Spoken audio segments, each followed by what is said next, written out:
अस्सलाम वालेकुम everyone, my name is Farooq business mela. आज हमारा एसईसीएल का टास्क है और आज हम कॉल एनी से बात करेंगे।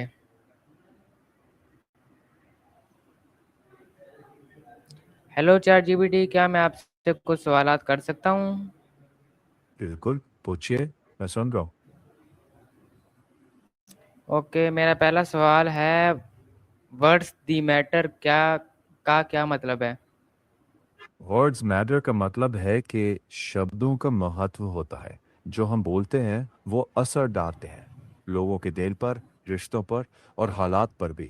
इसीलिए बोलने में जिम्मेदारी, एहतराम और साफ गोई ज़रूरी है। एक छोटा सा जुमला भी उम्मीद दे सकता है या चोट पे पहुंचा सकता है। लोग वर्ड्स दी मैटर कब कहते हैं?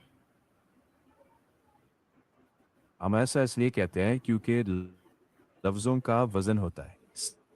सही और सोच समझकर बोले गए शब्द भरोसा बनाते हैं और लापरवाही से बोले गए शब्द गलतफहमियां और दूरी पैदा कर सकते हैं। यही मतलब है कि words matter. Words the matter का हमारी रोज़मर्रा ज़िंदगी से क्या ताल्लुक़ है? हमारी रोज़मर्रा ज़िंदगी में ये इस तरह जुड़ा है कि हम घर, स्कूल या काम पर जो बात करते हैं वही हमारे रिश्तों का माहौल बनाता है। एक नरम लहजा तनाव कम करता है, जबकि कड़े शब्द बिना मतलब की तकरार बढ़ा सकते हैं। इसीलिए बोलने से पहले थोड़ा रुककर सोचना, टोन पर ध्यान देना और बात को साफ साफ रखना हमारे दिन को बेहतर बना सकता है। क्या वर्ड्स दी मैटर किसी की परेशानी पूछने के लिए इस्तेमाल होता है? पूरी तरह नहीं।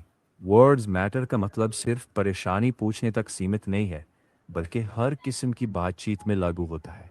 जैसे शिकायत करना, राय देना, माफ़ी मांगना या बस हाल चाल पूछना। हर जगह शब्दों का चुनाव और टोन मायने रखता है, क्योंकि वही सामने वाले को महसूस कराता है कि उसकी बात सुनी और समझी जा रही है या नहीं। अगर कोई परेशान हो तो हम इससे व्हाट्स दी मैटर क्यों पूछते हैं? इसका मतलब ये नहीं है कि बस शब्द पूछ लिए, बल्कि जब कोई परेशान हो तो हम अपने शब्द ऐसे चुनते हैं जो साथ दें, हल्का करें और भरोसा दिलाएं। सही लहजा और ईमानदार बात इंसान को ये महसूस कराती है कि वो अकेला नहीं है और उसकी भावनाओं की कद्र है। किसी की परेशानी सुनना क्यों ज़रूरी है? इसीलिए ज़रूरी है क्योंकि सुना जाना अपने आप में सहारा देता है। इससे इंसान को अपनापन महसूस होता है, उसके बोझ को थोड़ी देर के लिए हल्का होता है और उसे ये एहसास होता है कि कोई परवाह करता है। कई बार हल देने से ज़्यादा ज़रूरी सुनना होता है, क्या हर परेशानी क्योंकि सच्ची तवज्जो अपने आप में एक मदद होती है। क्या हर परेशानी किसी के साथ शेयर करनी हर चाहिए? परेशान इंसान को पहले किसी भरोसेमंद दोस्त, परिवार के सदस्य या ऐसे समझदार इंसान के साथ जो जज न करे, और अगर ज़रूरत हो तो किसी काउंसलर या प्रोफेशनल से भी। ज़रूरी ये है कि वो महसूस करे कि उसकी बात बिना काटे सुनी जाएगी और उसकी भावनाओं का सम्मान होगा। अगर कोई अपनी परेशानी बताना ना चाहे तो हमें क्या करना चाहिए? उसे दबाव मत दीजिए। बस इतना कहिए, जब तुम्हें ठीक लगे मैं सुनने के लिए यहाँ हूँ। भरोसा बनने में वक्त लगता है। सबसे बड़ी बात है कि हम उसकी निजता और स्पेस का सम्मान करें। किसी परेशान शख्स की मदद कैसे की जा सकती है? सबसे पहले उसे ध्यान से सुनिए, बीच बीच में मत टोकिए और उसकी बात को जल्दी से ठीक करने की कोशिश मत कीजिए। पहले उसकी भावनाओं को मान्यता दीजिए। मैं समझ रहा हूँ कि ये मुश्किल है।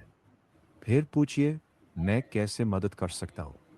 क्या किसी कभी कभी सिर्फ साथ क्या बैठ। किसी की बात गौर से सुनना भी मदद करना है? हाँ, बिल्कुल। गौर से सुनना अपने आप में एक बड़ी मदद है। इससे सामने वाले को महसूस होता है कि उसकी परवाह की जा रही है और उसकी बात मायने रखती है। कई बार हम समाधान नहीं बल्कि समझ ढूंढ रहे होते हैं, और वही सुनना अक्सर सबसे पहले पूरा करता है। अगर हमारा दोस्त उदास हो तो हमें क्या करना चाहिए? पहले नरमी से पूछिए कि वो कैसा महसूस कर रहा है। उसे बताने दे, बिना काटे सुने और उसकी भावनाओं को मान्यता दे। अगर वो बात ना भी करना चाहे तो भी साथ रहिए। कभी कभी चुपचाप मौजूदगी भी बहुत सहारा देती है। क्या एक छोटी परेशानी भी किसी के लिए बड़ी हो सकती है? बिल्कुल हो सकती है। जो एक को छोटी लगे वही दूसरे के लिए भारी हो सकती है, क्योंकि हर किसी का अनुभव, सहनशीलता और हालात अलग होते हैं। इसीलिए तुलना किए बिना उसकी बात को उतना ही अहम मानिए जितना वो उसके लिए महसूस हो रहा है। लोग अपनी परेशानियां दूसरों से क्यों छुपाते हैं? अक्सर इसलिए कि उन्हें डर होता है कि लोग उन्हें जज करेंगे, कमज़ोर समझेंगे या वे बोझ बन जाएंगे। कुछ लोग खुद भी पूरी तरह समझ नहीं पाते कि अंदर क्या चल रहा है।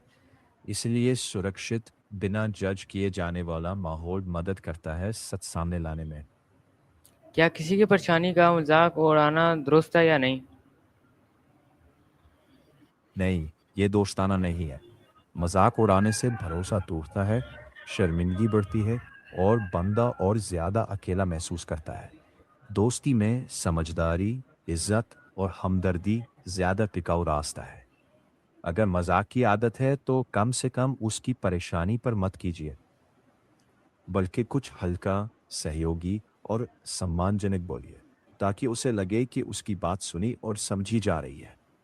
किसी की परेशानी समझने के लिए हमें क्या करना चाहिए?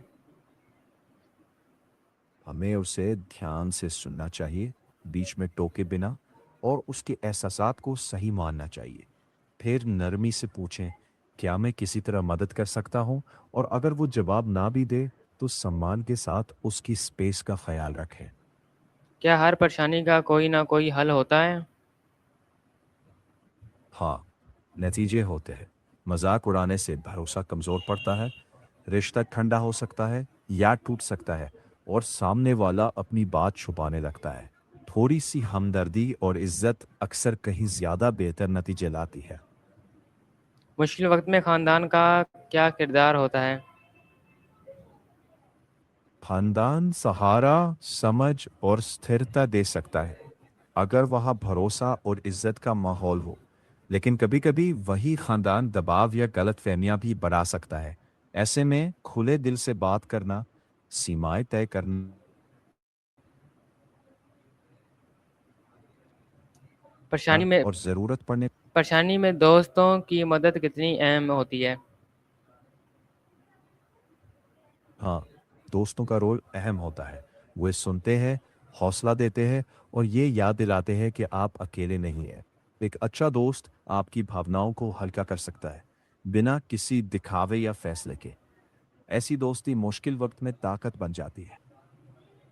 अगर कोई कहे कि अगर कोई कहे कि कोई मसला नहीं है तो हमें क्या करना चाहिए?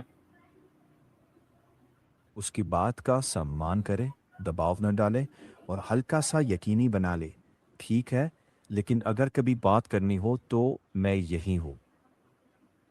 कभी कभी लोग कुछ नहीं इसीलिए कहते हैं क्योंकि उस वक्त बोलना मुश्किल लगता है। कि सबसे ज़रूरी है कि दरवाज़ा खुला रखें और भरोसे का माहौल बनाए रखें, ताकि जब वे तैयार हों वो जानें कि आप सुनने के लिए मौजूद हैं। क्या किसी की परेशानी पूछना अच्छी आदत है? हाँ, ये अच्छी आदत है, बशर्ते कि हम इज्जत, नरमी और सच्ची सुनवाई के साथ पूछें, सिर्फ जिज्ञासा या दखल के लिए नहीं। सही तरीके से पूछना भरोसा बनाता है और सामने वाले को ये एहसास दिलाता है कि उसकी भावनाओं की कदर की जा रही है। किसी की परेशानी सुनते वक्त किन बातों का ख्याल रखना चाहिए? बीच में ना टोकें, उनकी बात को हल्का ना करें, नज़रिया समझने की कोशिश करें और नरमी भरा लहजा रखें। अगर सलाह ना मांगी गई हो तो सलाह देने से पहले रुके। कभी-कभी सिर्फ सुनना भी काफी होता है। क्या दूसरों की चलिए, परेशानियां सुनने से हमारी समझ बेहतर होती है?